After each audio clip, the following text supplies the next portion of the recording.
Sige nga po, sagutin niyo nga po ako. Meron bang mga rebulto ng mga santos? Rebulto ng Mahal na Birhen? Rebulto ng mga San Pedro? Meron na ba? Paano pag nabasa ko? Yes. Meron na dyan sa nabasa niyo po na meron na po mga rebulto ang Mahal na Birhen sa panahon na yan, talo po ako. Hindi po ninyo mabasa. Tika muna. Pag hindi po ninyo mabasa, sinungaling po kayo. Hindi nyo, sure kayo na yun yung sasabihin nyo sa akin? Pag may nabasa kayo na Mahal na Birhen na rebulto, sabi mo sa akin, wait lang, nalilito po kayo. Sabi mo sa akin, wait lang, i-repeat. Wait lang, i-repeat ko yung sinabi mo. Wait lang, masaya yan. Ako yung magre-repeat sinasabi ko. Tika muna. Sige, ikaw. Ako po yung magre-repeat, ha? Di ba sabi mo, bawal gumawa ng mga Diyos-Diyosan. Pagkatapos, ang nasa isip mo itong rebultong ito, di ba? Di ba? Sabi mo, di ba? Sige. Diba, ikinatanong ko sa inyo na sa panahon ng Exodo, nang sinabi ng Diyos, huwag kang gumawa ng mga Diyos-Diyosan, existido na ba yung mga rebulto ng Mahal na Birhen at saka ng mga santo? Hindi. Sabi mo oo. Di ba sabi mo oo? Hindi. Hindi Mahal na Birhen. Po itong taong ito eh. Wait lang. Uy. Teka lang, pasabihin niyo muna ako, papagsalitain niyo muna ako ng 2 minuto. Okay lang. Dalawang minuto lang. 2 minuto lang talaga, promise. Isang minuto para hindi po tayo magtatagal. Isang minuto lang, sige. 1 minuto. Di ba nga sinabi ko sa iyo na yung sa Exodo 25:18 nga, pinagawa sila ng rebulto doon. Okay, pinagawa. Pero hindi nga talaga papagawin sila ng imahe ng kahit na sinong si Mama Mary or si kahit mga San Pedro, San Juan, mga imahe nila. Hindi talaga sila papagawin kasi bawal talaga yan sa Diyos, labag talaga yan sa Diyos. Bawal yan sa Diyos. Bakit nila anong talata sa Biblia, kapitulo at bersikulo na bawal yung mga imahe ng Mahal na Birhen at ng mga santo? Walang sinabi ang Diyos na bawal ang imahe ng Mahal na Birhen. Pero may sinabi na wag kayong... Wait lang. Pero may sinabi... Pero may sinabi ang Diyos na wag kayong bawal yung imahe ng Mahal na Birhen kasi wala pong sinabi ang Panginoong Diyos. Bakit nyo sasambahin yung Mahal na Birhen? Bakit nyo sasambahin si Maria? Bakit nyo sasambahin si Maria? Dito muna tayo sa tinatawag na paggawa. Sa paggawa muna tayo. Sige. Huwag ka muna pumunta doon sa paggawa muna tayo. Sabi mo, hindi po sinabi ng Panginoong Diyos.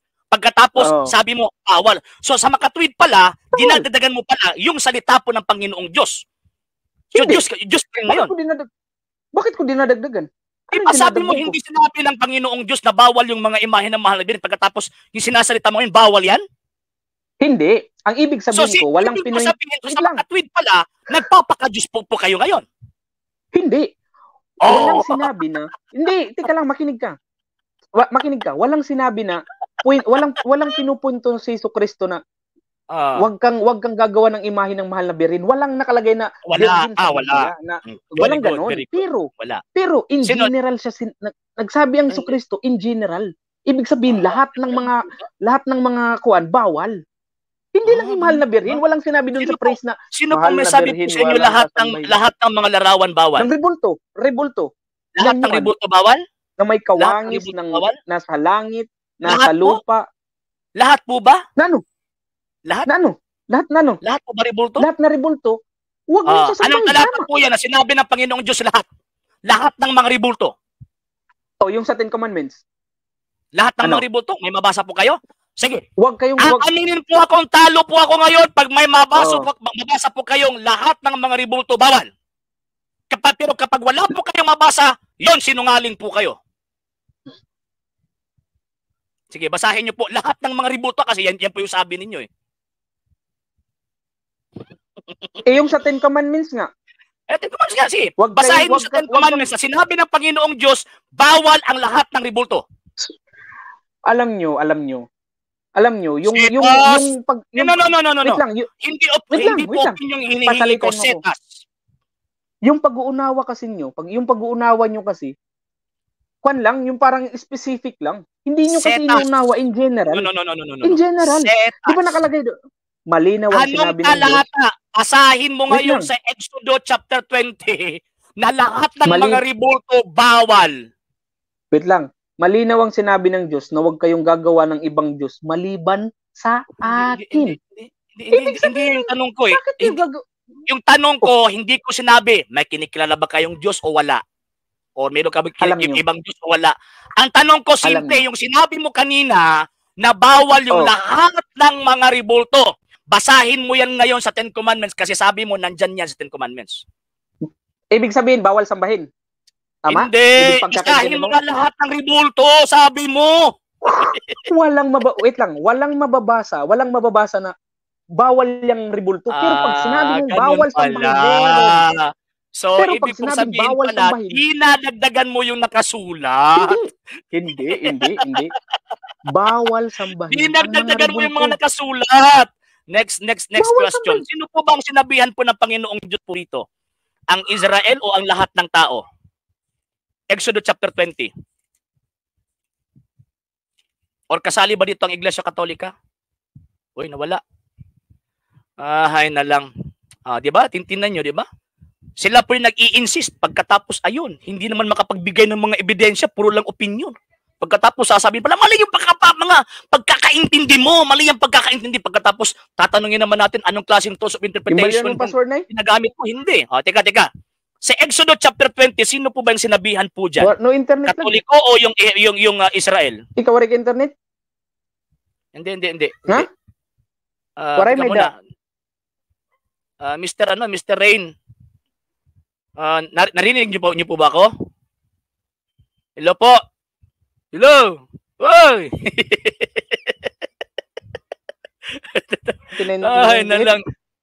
Hello. Nawala yung ano. Okay.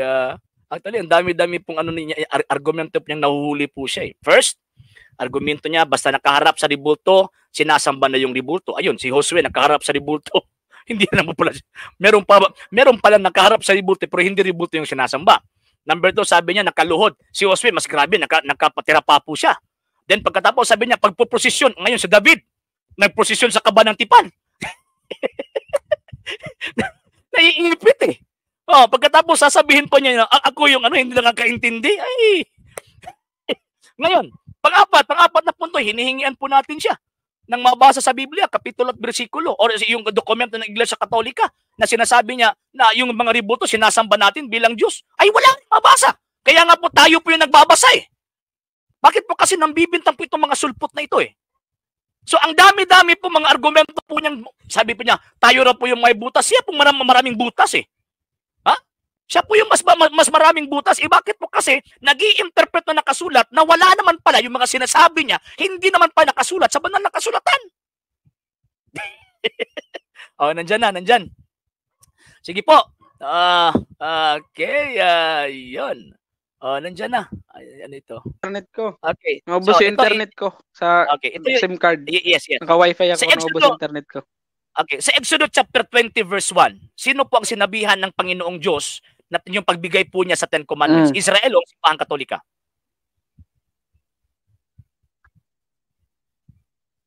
Nasa Israel. Israel.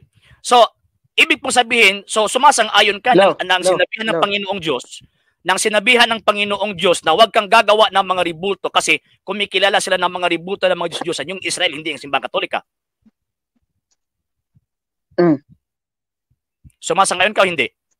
Hindi, lahat na rin yan. Ngayon sa panahong Kristiyano, kasama na rin yan. Sino may sabi po sa inyo kasama na rin yan? Kasi yung may sabi po sa inyo? Anong talata po yan sa Biblia? Dinagdagan lang. Di ba alam mo? Anong talata po sa Biblia na itong tinatawag na ibinigay ng 10 utos? Yun, para po ito sa lahat. Hindi na po 10 utos. Marami na po. Hindi na po 10 utos. Wala na po yung 10 utos na yan. Wala na po yung 10 utos. So ibig po sabihin, itong tinatawag na utos po ito, wala na po ito. Hindi, wait lang. Hindi, merong 10 utos pero dinagdagan, dumami ba? Kumbaga dumami ba? So ibig sabihin, hindi na yung 10 utos kasi yung 10 utos. Okay. Sige po. Next argument dinagdagan lang. So, sa sitwasyon po ng Exodo, contextually, from chapter 1 hanggang sa last chapter ng Exodo, itong sinasabi po itong Diyos-Diyusan, ribulto po ba ito ng mga santo o ribulto po ito ng isang batang baka? Diyos-Diyosan din yan eh. Hindi. Kasi diba? Particular po ito eh. Particular po ito eh. Kasi so dito, nila yan eh. May sinabi po ang Panginoong Diyos pero particular.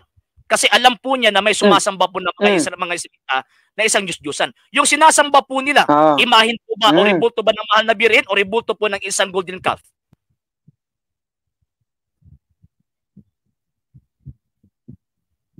Rebulto ng isang golden. Hindi mahal na birhen. Hindi yun mahal na birhen. Kasi wala naman talaga mahal na birhen. So, hindi pala yung mahal na birhen. So, wala pala. Sinasamba yung... So, wala pala. Sa Old Testament, wala talagang bawal sa imahe ng mahal na birhen. Next question. So, ngayon... Bakit niyo sasambahin yung mahal na birhen? Ano meron sa mahal na birhen? So, ngayon. So, sino pong may sabi po sa inyo na sinasamba po namin yung mahal na birhen? Teka muna, sino po may sabi po sa inyo na sinasamba po namin ang mahal na birhen? Sino po may sabi sa inyo sinasamba namin? Bakit sinasamba si Maria? Sino nga may sabi sa inyo na sinasamba po namin? Oh, bakit niyo sinasamba? Sino nga may sabi sa inyo na sinasamba namin? Sinasamba niyo? Mga Katoliko. Sige nga. Ano bises? Niluluhuran niyo pa nga, di ba? Ano ba yung ibig sabihin ng... Teka muna. Bakit? Pumunta ka ng simbahan. Sige, subukan mo sa simbahan. Subukan mo nga punta ng simbahan. Ibig sabihin, luluran po namin ang imahe ng mahal na birhen pagsamba na po yan. Unang Nazareno, pinupunasan pa yung... Mali po kayo. Yes. Meron pong pagpupunas, pero hindi po yung pagsasamba doon sa ribulto. Bakit mo kasi aral ng Iglesia Katolika, Apostolika Romana na hindi po kami sumbasamba ng ribulto. Ano ibig sabihin po nun? Pinakauna, siyempre, yan po yung representation eh. Diba? Sabi ng Panginoong Kristo, Tika muna, sumagot ka ba? Pakinggan mo na ako sa sagot ko. Chapter 17 verse 10, sabi ng Panginoon Kristo, sa pamamagitan nila, pinaparangalan ako. Sino pong nila? Refer po ito sa mga santo. So, ibig pong sabihin, itong mga ribulto nila, ito po yung representation sa mga taong pinaparangalan natin ang Panginoong Kristo. Kaya nga, sabi ng Tunay Iglesia Katolika, prototype, passes to its prototype. Hindi. So, ibig pong sabihin, hindi po direct. Sino po bang Katoliko dito? Hindi pero walang sinabing sambahin nyo. Teka muna. Hindi nga kami sumasamba sa ribulto. Katoliko ako. Kailan beses ba namin pinapaintindi sa inyo? Sige, ini-insist po ninyo. One time lang. Bigyan nyo po ako ng dokumento ng Iglesia Katolika na sinasamba namin ang ribulto. No. Dokumento ng Iglesia Katolika. Bakit? Hindi nyo ba sinasamba dyan sa simbahan? Sa simbahan. Kailang beses ko nagbinasa nga ito eh. Dokumento nga, kasi meron po mga action po dyan na hindi po nyo naiintindihan. Tika mo, dokumento ng Iglesia Katolika, Apostolika Romana na kami mga Katoliko sumasamba sa ribulto. Sige. Bakit? Dokumento. Okay, sige. Isang patunay lang. Hindi. Bakit nyo pinupunasan yung imahe? Wag kang umiba ng usapan. Tapos, bigyan mo ako ng dokumento kasi ini-insist mo eh. Ini-insist mo na sinasamba namin yung mga ribulto. Alam mo, bigyan mo ako ng dokumento ng Iglesia Katolika, Apostolika Romana na kami mga Katoliko sumasamba sa ribulto. Ako muna. Bibigyan kita. Walang mababasa sa Biblia nyo at sa Biblia namin, sa Biblia natin lahat, walang mababasa doon na sinasamba nyo yung si Birhen Maria, si Jesucristo na yung sa sa ribulto ba? Walang mababasa sa Biblia na ganun. Kasi, maling-mali yun eh. Wala talagang mababasang ganun. Wala talaga akong mapapakita sa inyo kasi mali talaga yan. Nasambahin yung mga imahe. Yung imahe ni Jesucristo, imahe ni San Pedro Calungsod, pati yung mga namatay ng mga tao, sinasamba, dinadasal. Dokumento! Puro ka lang marites. Dokumento saan? Tropa, wala nga mababasa kasi mali. Paano ako makakapagbibigay sa inyo ng dokumento sa Biblia na ganun? Mali yun eh. Hindi nyo kasi sumusunod. Kasi wala pong mabasa, sabi nyo kasi mali. Sino pong may sabi po sa inyo dahil walang mabasa, mali yun? Ako. Anong walang mabasa, mali yun? Anong talata po sa Biblia kapag hindi mabasa, mali na yun? Ng mga larawang no. Sa langit, Diyos-Diyosan sa lupa. na yan eh. Grabe naman itong taong ito, hindi man nakakaintindi. Magkaiba po yung Diyos-Diyosan at imahe ng mga santo. Magkaiba yun. wag mong ilahat. Bakit? Anong pinagkaiba? Anong pinagkaiba doon? Malaking pagkakaiba. Ang mga Diyos-Diyusan, teka muna. Ang mga Diyos-Diyusan, ang mga Diyos-Diyusan, alam ko yung pinopoint out mo, yung pinopoint out mo. Nagtatanong sa inyo kanina, pagkatapos ay hindi ka makasagot. Kaya nagtatanong ka sa akin, hindi ka nakikinig sa sagot. Pakinggan mo ako sa sagot ko. Yung mga Diyos-Diyusan, mga hindi totoong Diyos yun. Teka muna. Oy. Yung mga Diyos-Diyusan, hindi mga totoong Diyos. Hindi totoong Diyos. Yung imahe ng mga santo, representation po yun. Hindi ka nakikinig eh. Itong mga imahe ng mga santo, mga representation po ito sa mga alagad ng Diyos. So ayun, may mabasa ka ba sa Biblia na bawal po yung mga imahe ng mga alagad ng Diyos? Sabi mo, wala. So ibig pong sabihin, nag-iimbento ka ng aral. Yun. Nag-iimbento ka ng aral. Di ba sinabi mo ngayon? Di ba sinabi?